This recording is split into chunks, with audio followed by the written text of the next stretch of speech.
Zima se približava i pri kraju je ova godina koja je stvarno bila izazovna kada je u pitanju uzgoj biljaka.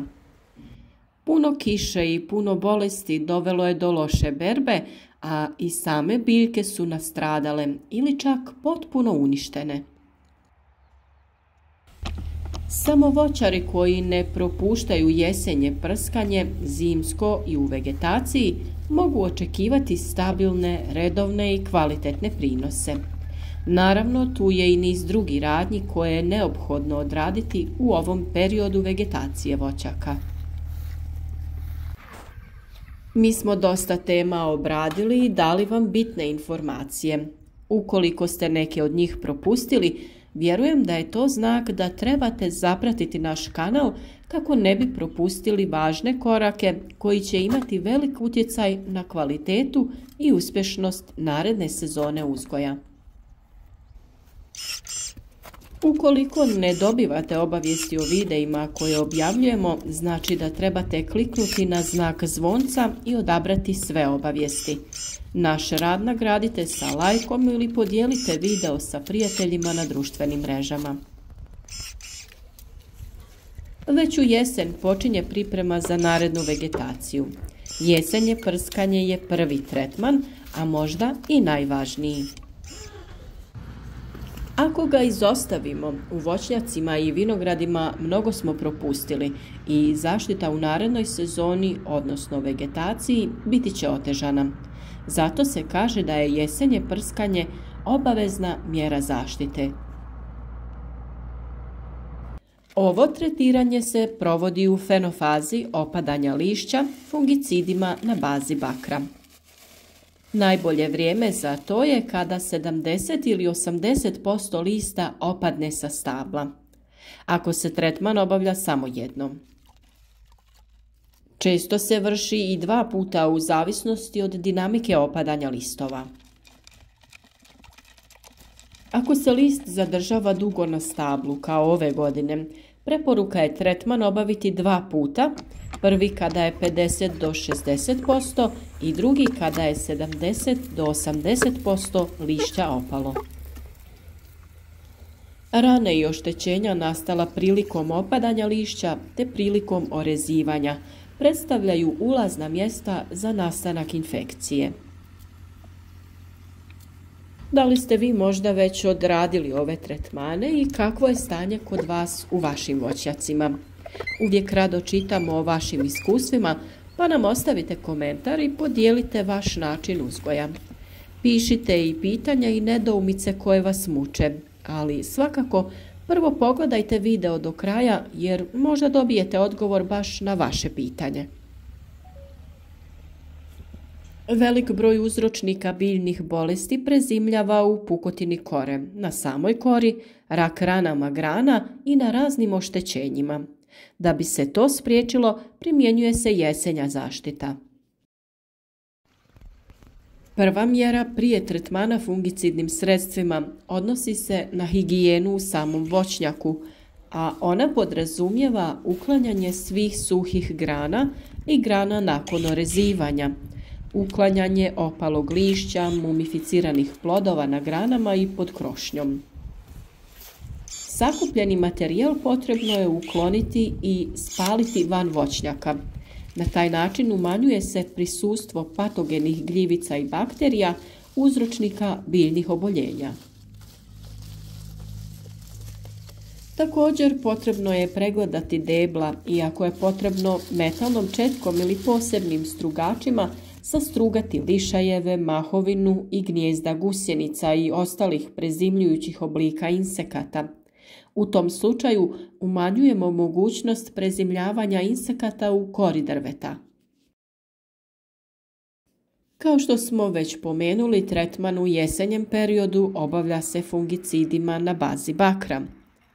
Primjenom bakra koji je plave boje, pa se u narodu udomaćio naziv plavo prskanje, suzbijamo i redukujemo prisustvo patogena, koji su uzročnici mnogih bolesti koštičavog i jabučastog voća, kao što su na primjer monilioze i šupljikavost lista koštičavog voća, rogač šljive, bakteriozna plamenjača jabučastog voća, kovrđavost lista breskve i nektarine, hrastavost ploda i druge bolesti.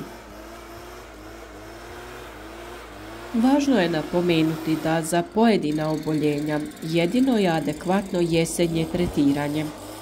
Ako smo ga izostavili, borba sa tom bolešću u vegetaciji gotovo je nemoguća, što je slučaj sa uzročnikom kovrđavosti lista breskve i nektarine, a patogeni navedenih bolesti prezimljavaju u krošnji voćaka, u pukotini kore, rak ranama, trulim plodovima i pupoljcima.